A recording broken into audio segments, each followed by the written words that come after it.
Welcome to the morning show on WRCO. We have the spotlight on the Richland School District today. Carrie Stoltz is here, Richland District Director of Marketing and Communications. We have Maggie May here, who is an alternate ed teacher, and Robin Dickman, Hive 7 through 12, and also Kim Siefkas, who is head of Partner School here in the Richland District. We'll talk about some of those alternative education opportunities, but we'll start with Carrie. She's kind of the ringleader. My circus. It's my circus. Yeah, there you go. Yeah, it's good to see you. You too. Yeah, summer's off to a great start. So we've seen you around at the athletic events and that kind of stuff there at the beginning of the summer. And now we're moving on to fall and winter and all those things good that come with summer sports prep. So you graduated a good class of 2026? We graduated a great class. It was the scholarship night was a raging success. Can't say enough good things. I think I saw on in the paper that the foundation gave over like $120,000 to our kids. I think the grand total is over $500,000 from all the different entities and scholarships that were there. So it was a really awesome night. If you ever want to feel just amazing about your community and the giving that happens in our community, come to scholarship night. It's a long program, which is just awesome, but it's really cool to see all the different organizations that are supporting our kids. And it's alumni organizations and families and civic organizations and just so many people that want to give to our kids. And that was it was my first one attending. And so it was a really neat experience. And you walk out of there just feeling like, wow, our community really supports our kids. The summer isn't really a summer of taking things off. I mean, things are happening every single day within the district, right? Very much so. Especially this year, we have all the construction happening at the high school and the intermediate school. So intermediate school is kind of down to, I think there's just two people in there, the principal and his secretary, and they've been navigating like closed entrances, or you now have to go this way or that way, or you park here or you don't park there. At the high school, we're having a little bit of that too. My district parking lot is gone, so we're parking in the high school lot, kind of weaving our way through the building to get down to district office. And yeah, if you wander over to the high school, you'll see lots of big equipment, and there's always some interesting sounds coming out our windows, it seems. So yeah, a lot going on there. And then just the normal summer stuff. We've got a lot of kids who are doing things. The weight room, they're in there 4 days a week, starting very, very early. Some of those kids are there, I think at 5 a.m. they start showing up. So I myself am barely rolling out of bed at that time, but here these kids are lifting weights and getting after it. There's basketball leagues and volleyball leagues, and it's just, I know football's at camp right now. So it's just been awesome. Our kids really do not take the summer off, and there's so many of them who have summer jobs, or you see in the community, and they're all we've great kids. And you have Badger State represon this year too, don't you? Yeah. The boys are there right now. I think the girls leave a little bit later, if I'm remembering correctly. I happened to see one of our boys is up for a position. I can't remember if it's parliamentarian or historian or something. So hoping to get a great recap from them when they get back. I think they get back on Sunday from that. So always a neat experience for them to kind of see, government in action and really get to be hands-on with that. We nominate kids every year, and so it's really neat to see the kids get to go and get to experience it. And they always come back with great ideas, especially around like politics and that kind of stuff, and really how our government works. So neat experience for those kids, definitely. I know you like to highlight different aspects of the school and the district and the good things that are going on. And why did you choose this topic this month? Yeah, so Alt Ed is really something that is unique for our district, and something that is maybe like misunderstood a little bit from, I would even say my generation. When I was in high school, there was kind of an alternative high school, and that was, for lack of a better term, like that was where the naughty kids went. That was where the kids who, couldn't cut it or maybe weren't going to make it or something like that would go. And that's just not the case anymore. The more that we learn about our kids and the more that we learn about their learning style and what works best, and really kind of trying to make education work for every student, I think we're kind of out of the mindset of, one size fits all. And we just realized that it's not that way anymore. And so these gals are amazing, and they're here to talk about their programs. And it's so refreshing. Robin and I happened to be at the state education convention probably 2 years ago now, I think. And at the time she was a board member and I was just starting, and I'm like, we have all these ideas around alternative ed. I don't know what that is, and I don't know how that feels, or like, why are we doing this? And I just remember her giving me this great story about, education used to be really personalized, and it was like a teacher coming into your home and like working with your kids. And while, public education has been great for the masses, sometimes we forget that the roots are back there, and that sometimes we need to make these adjustments, and that they really do work for our kids.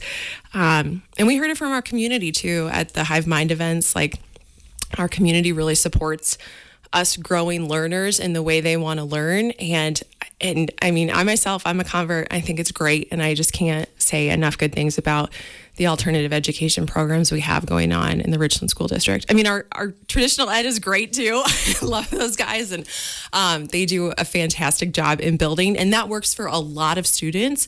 But for the ones that it doesn't work for, we have those options now. And it's really great to see. And I know even, you've said yourself you were maybe a troublemaker back in the day. Oh, come on now. No, never. We wouldn't say that. But even to just know that those options are here now when they weren't before, and to see kids get it or kids light up. I've worked with some of Kim's students before, and they're just fantastic kids, and they have these skill sets that even as an adult, speaking to other adults or something like that, things that I would be nervous to do, and gosh, they just attack it. And they have jobs, and they're like doing things, and they're really like supporting, contributing members of our community. And I just can't say enough good things about the work that these ladies do. And so it seemed like a great time to highlight it, especially if kids are they're in summer and loving summer and thinking, I just don't know that I want to go back to traditional education. You don't have to. Now's the time. If you think one of these programs can work for you, we would love to welcome you with open arms and have you be a part of our community. All right, well, let's bring them on here. We'll meet the ladies. Maggie May is here. Maggie, give us a description kind of what you do and what your job entitles. Yeah, so I'm one of the alternative education instructors, and I actually have the benefit of co-teaching with two other wonderful teachers, Chris Mulholland and Sonia Clarkson.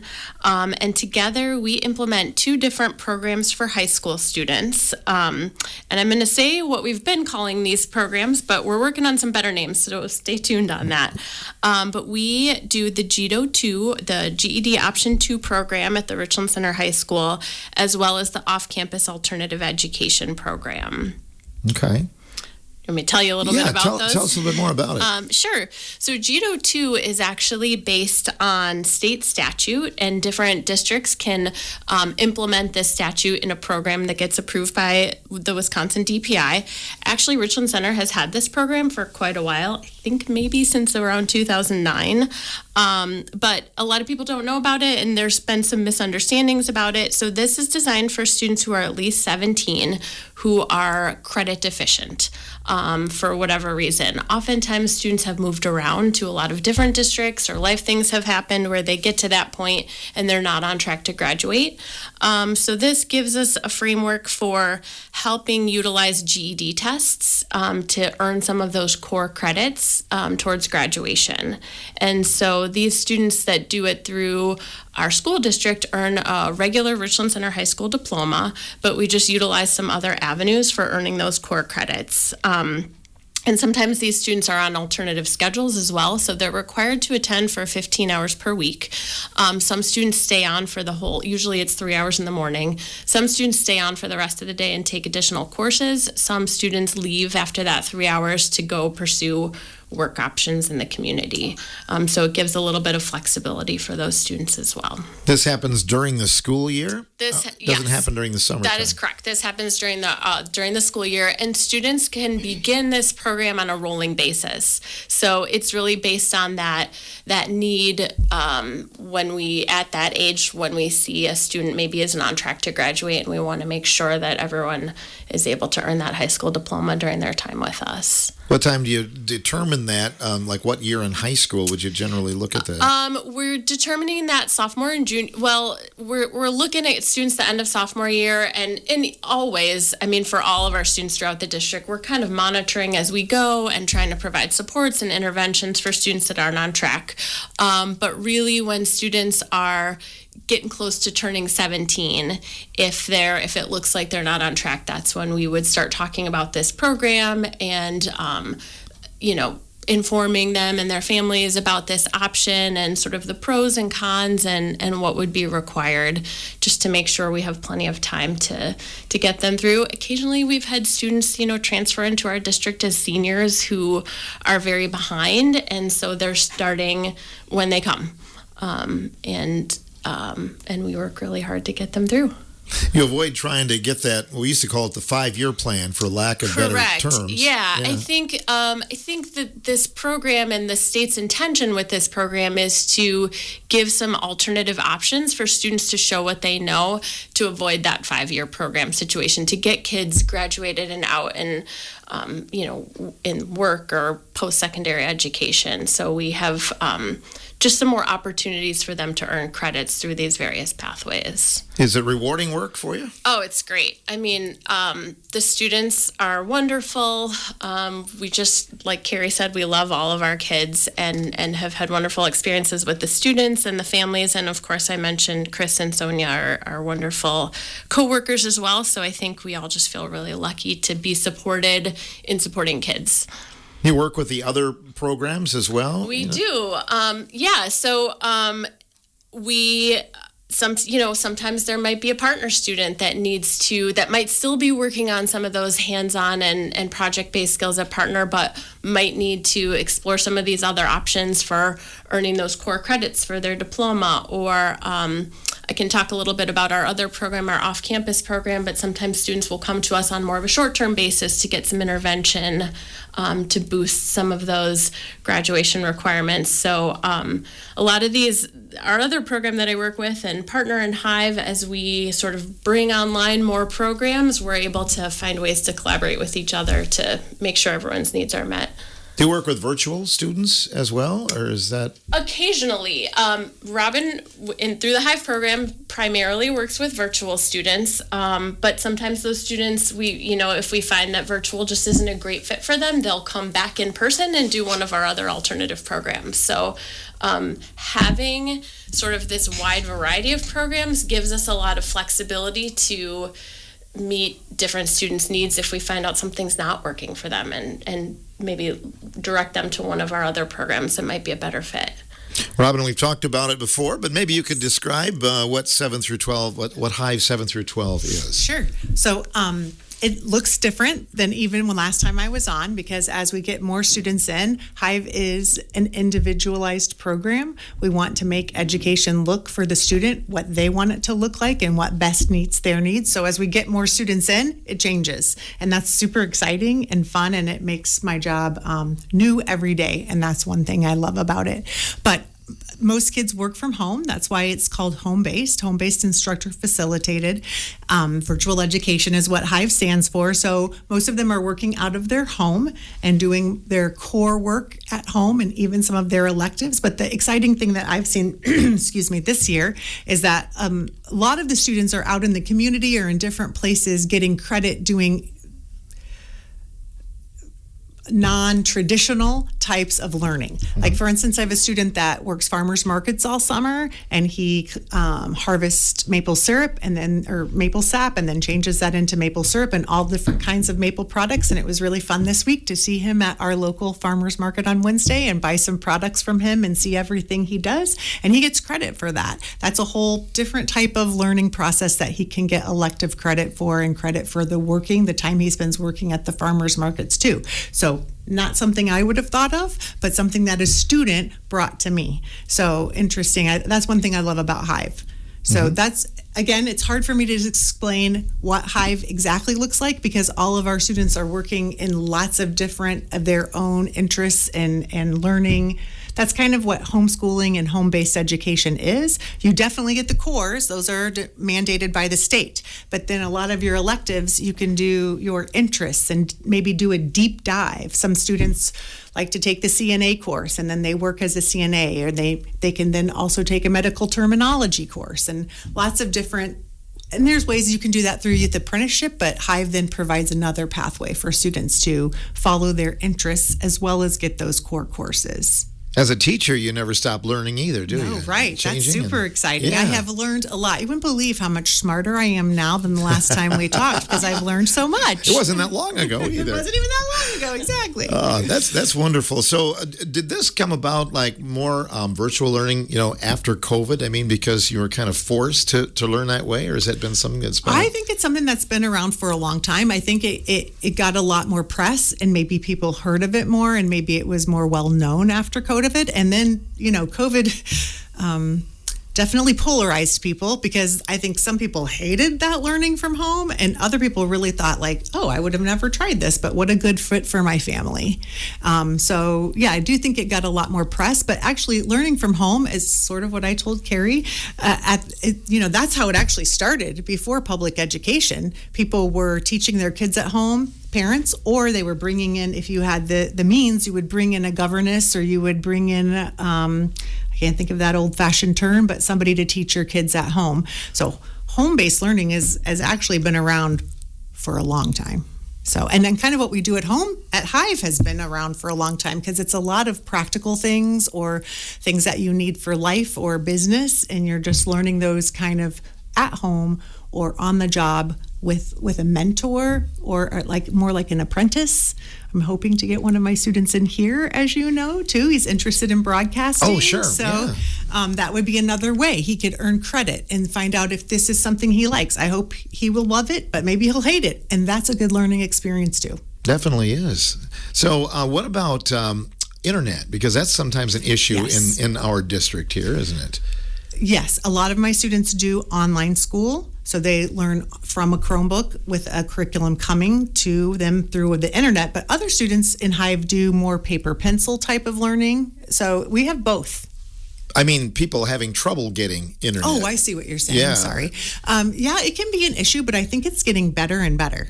Good. So I'm not really sure where you're going with Good that. to hear. Yeah. So everybody has the same opportunity, right? Yes. So Okay. Yeah. Yes. And if parents are hearing this and may be interested, what's the best way? I mean, can you try it for a little bit, and if it doesn't work, go back to another form? You can. It is best if you give it at least a full quarter or even a semester to see, because it can be something to get used to. And I do think that is something to point out following Maggie's speak. Her little spiel is that both Kim, Partner, and Hive are optional programs. Anyone can apply and try to get into those. GEDO, too, and off-campus alt ed are placement programs. So they are a wonderful option for students in our community, but you can't just choose to go to them. Does that make sense? Yes. Because and the reason I say that is I've had students come to me and be like, I want to be in this program, and it's not Hive and it's not Partner. And I'm like, well, those aren't really choices. You get to those through an alternate pathway, a placement. Okay. Yeah. We've learned about Partner School before. Kim is here. Kim, welcome back. Good to see you. Yeah, good to see you too. Good. You had a great year, it sounded like, with great participation this last year, didn't you? Yes, we did. I'm learning every year. This was our third year, and we had 6 that graduated this year, and they're fantastic. They're the reason why we are as successful as we are is because of them. So. And it helps the workforce in the Richland Center area, doesn't it? Yes, it's been great. I can't thank the community enough in regards to being open and willing to have our students come in and job shadow or work or volunteer, and they've really provided some great opportunities for them. And again, that's one of our basis, for Partner is seeing what they like. And so kind of like what Robin was talking about, my job is to get them into what they're interested in. And if it's something that they like and they do for a week and they're like, nope, that's okay. That's great. Then they can figure out what else they might want to do, and get other experiences and other opportunities. And it's been wonderful. Like I said, it's been great having so much support from the community.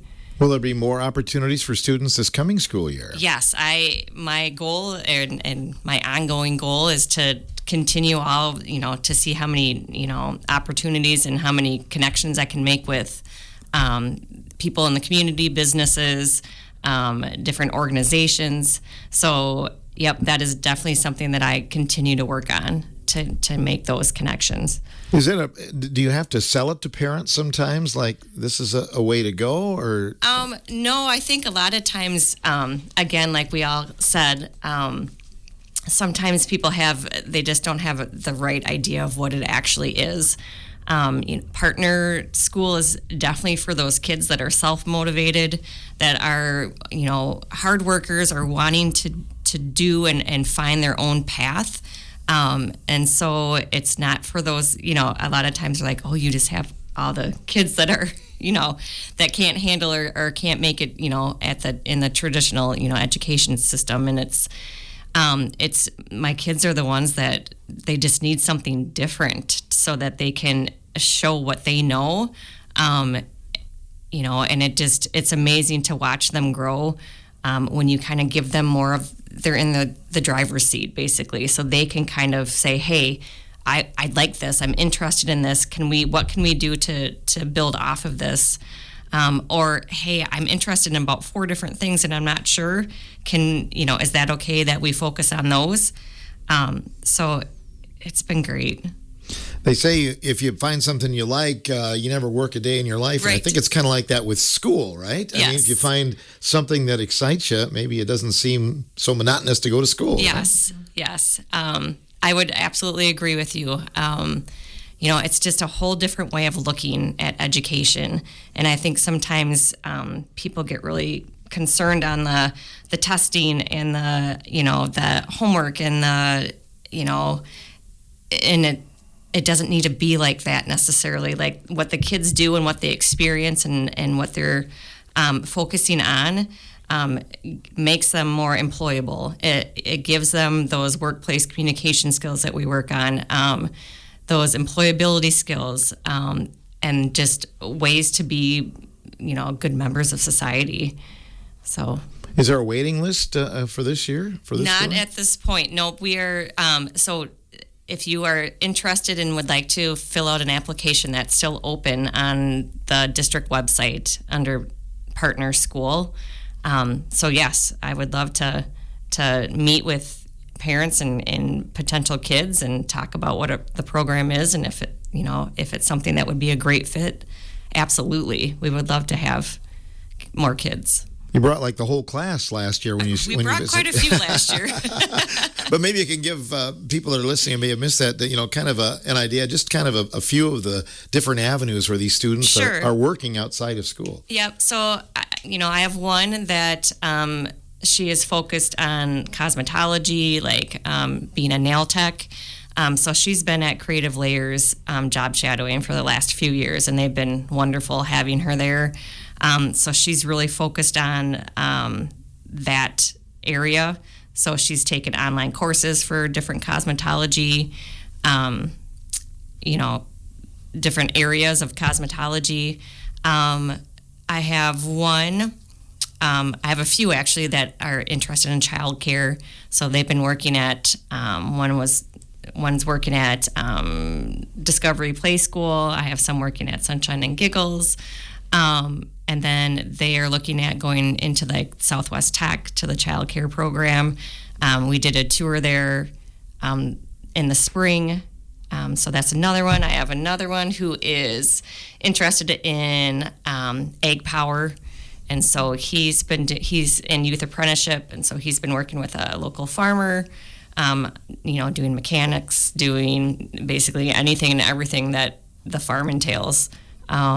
So it's a very broad, area in regards to what kids are interested in. I have them all over, which is great. Like, I love the fact that some are interested in art, some are interested in English, some are interested in dealing with like mental health. And then I have the kids that are interested in mechanics and woodworking.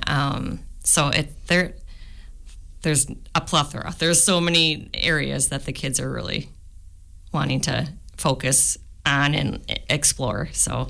And with all three of these programs, they can still be involved in extracurriculars and Yes. other things that are going on at the school as well, right? Absolutely. Robin? Yeah. Yeah, that's a great benefit. Everything at the Richland School District is open to Hive students and partner students and alternative education students. They can be involved in clubs, sports.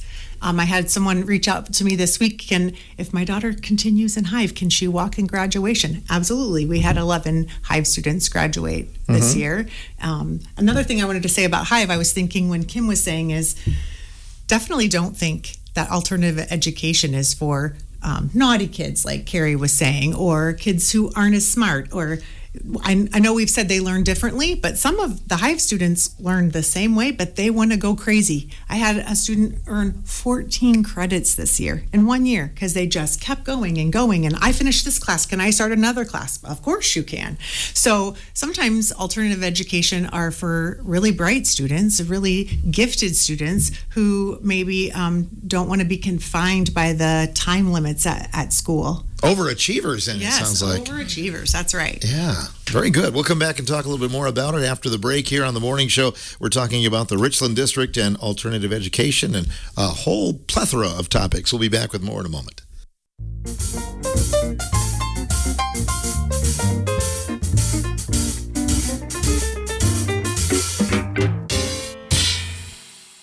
Welcome back to the morning show. Carrie Stoltz is in the studio along with a bunch of friends here.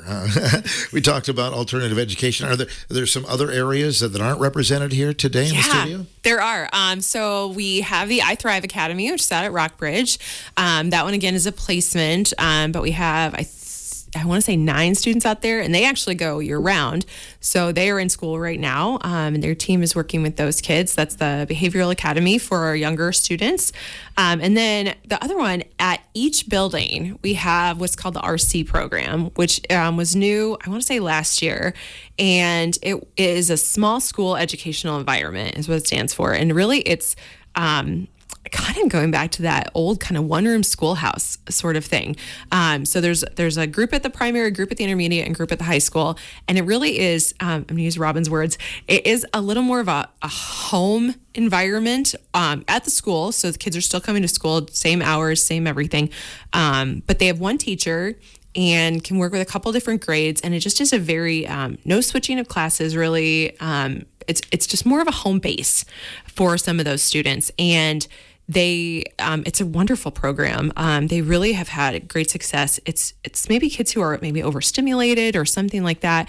And that one is something that you can ask to be a part of if you feel like your student would really benefit from that. So we have 3 teachers who kind of handle that at each of the buildings, and it's been really great to just kind of give that maybe they're not looking to be a virtual student, but maybe they also don't love the busyness of maybe the traditional environment. So just a bit more of a home base for those guys.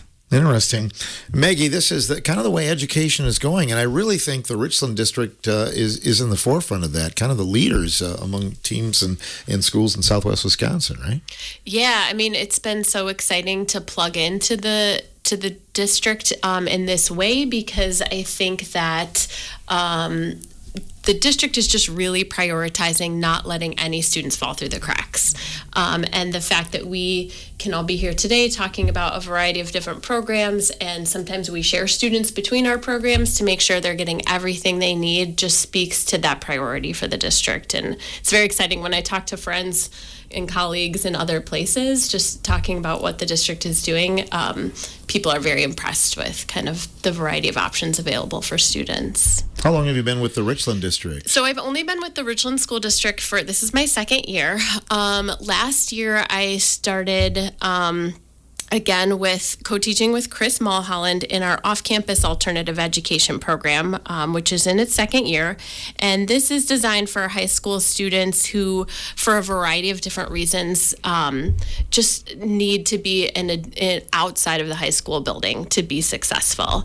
And so last year we started at the public library with a small group of students. We really prioritize small groups, individualizing needs. We're prioritizing some community relationships and getting our students involved in the community more. And so when I saw that was starting in Richland, I knew I wanted to be a part of it. I also work as a school psychologist in a couple different districts in the area, and just wanted to be a part of supporting students in ways that in that role I've seen needs for a long time. Are you going to have a permanent spot at the We school? hope so. That's the long-term plan. We're looking for we're hoping that it'll work out to have a permanent landing zone at the former UW Richland campus. And so the Brewer Public Library have been just amazing partners for us in this program, but it will be nice to hopefully have our own space for those kiddos in the near future as well. Stay tuned for that. That's right. Stay tuned. Yeah, as the summer goes on, we'll learn more about that. Robin, we want to talk a little bit more about Hive, and it's also for elementary students as well, correct. right? We have a dedicated pre-K through 8th grade. So Amanda and I, Mrs. Lewig and I, share the 6th through 8th graders. So because we don't have a teacher for that middle school group, we kind of share those groups. So wherever they fit best, especially 7th and 8th graders, and of course high schoolers as well, but that want to take a class in the building, because I'm local and I'm located in our CHS building for now until we get that new spot where we can all be together and maybe collab a little bit more. I will take any students that want to take like maybe art or band or choir or any class that's offered in the Richland High School. Students can come and take up to 1 for high schoolers because they're on the block schedule, or 2 per quarter for middle schoolers because they're not on the block schedule. So when I say that, 75% of your classes need to be that home-based education, but 25% of your classes can be in person in the building. Like I said, band, choir, art are very popular ones, but also some students take some of our tech classes. There's lots of possibilities. I mean, they could take a lab science if they wanted to, if you want that more hands-on lab. Any class you choose, and any class that's there that has an opening is available to Hive students. If I were a parent of a student, I might be thinking about concerns about socialization, but I mean, things like that would maybe solve that, right?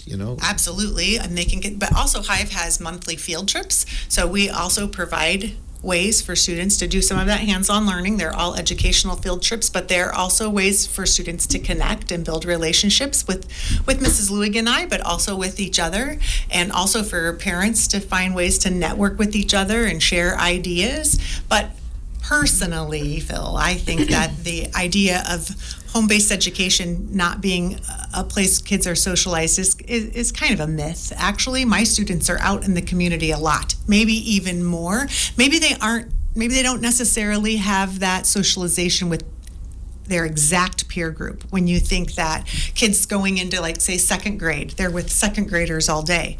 Someone in Hive, though, will be with people all day. They just won't all be second graders. They'll be working with adults. They'll be working with older students, younger students. They're out. They're socialized. It's just not necessarily with that same age group all the time.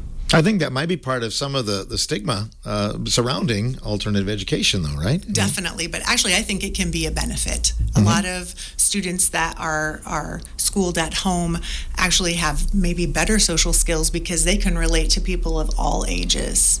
Yeah, very true. I had not thought about that. Oh, well, it gets said, and then it just gets believed because it's said, that home-based education makes kids have poor social skills. But I have never found that to be true. My own kids were schooled at home for several years, and boy, they seem pretty social to me. Sometimes too social. And Kim, maybe some expansion for the partner school that may come to be this year? Yes, we are hoping, like I said, we would love to have some more kids. We're looking at maybe 25 to 30 is the goal in regards to it. And Partner works. I mean, again, everybody has an individualized learning plan, so not to look the same. So we have kids that come in. Sometimes they would do the AM time, so from like 8 to 11:30. We have a PM time from 11:45, 12 o'clock to 3:15.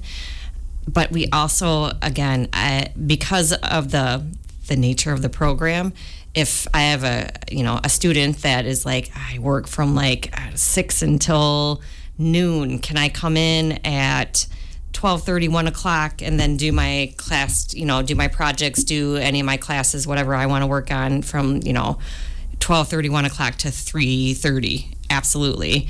So it's nice to have that flexibility for the kids to be able to do that. And that's kind of the goal of it as well, is, if they're not, at Partner, then the goal is that they're doing something, whether they're, volunteering, job shadowing, working in the community, doing maybe projects at home.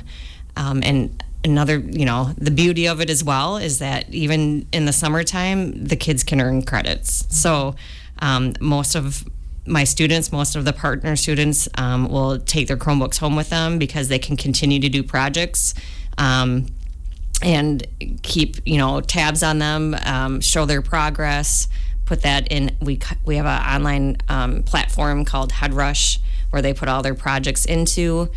And they can just keep documenting what they're doing, and it's great because, again, they're learning, and most kids are learning. You're learning all year long. It's not that you're just learning during this, school year. So this really gives them that opportunity to keep learning, and I think it kind of motivates them as well to want to keep exploring, and they're curious about things, and so it's been great in regards to that. But I would love yes, we're looking to hopefully have some more kids in. So who helps you? Sue Gondek is the paraprofessional, and probably reason why we can continue to do what we're doing. So she's great. The kids love her. She is supportive. She has some amazing ideas, and she kind of keeps everything going. She is running all the time because we provide transportation to and from where the kids are working, job shadowing, volunteering, and she is definitely the one that keeps the schedule. So very appreciative of her, and like I said, it definitely would not be the same without her. So. Fascinating to learn about all of your programs, and if there's some parents listening and get some ideas, what's the best way? How should they contact you, Robin? Well, for both Partner and Hive, if you go to the Richland School District website, at the top there's a menu that says schools, and we both have a page that you can click on from there. And I think Partner as well as Hive have a place that you can click like join or interest form, and that gets your name, the student's name to us, and a lot of information so that we can reach back out and contact you and go from there. Great. Anything you'd like to add today, Maggie, that we didn't ask you? No, I'm just so happy to be a part of this team that's working really hard to serve a lot of different students. Good deal. Carrie, anything that you have today yet for us? I'm just really thankful to these ladies for being here, and all of our teachers who are focusing on our alternative ed options. One thing we didn't talk about was Partner recently had an addition on their building, a deck, which was a year-long project for the kids to pull the permits and do the designs and all that. And then Mr. Blair's tech ed class from the high school came in and helped build, kind of pushed over the edge. So we have this great synergy between programs. Robin kind of talked about it with taking classes in the building. Yes, it's alternative education, but it's still being a Hornet is still part of the Richland School District. It still is kind of this fabric that we're weaving in our community and with our schools and with our kids.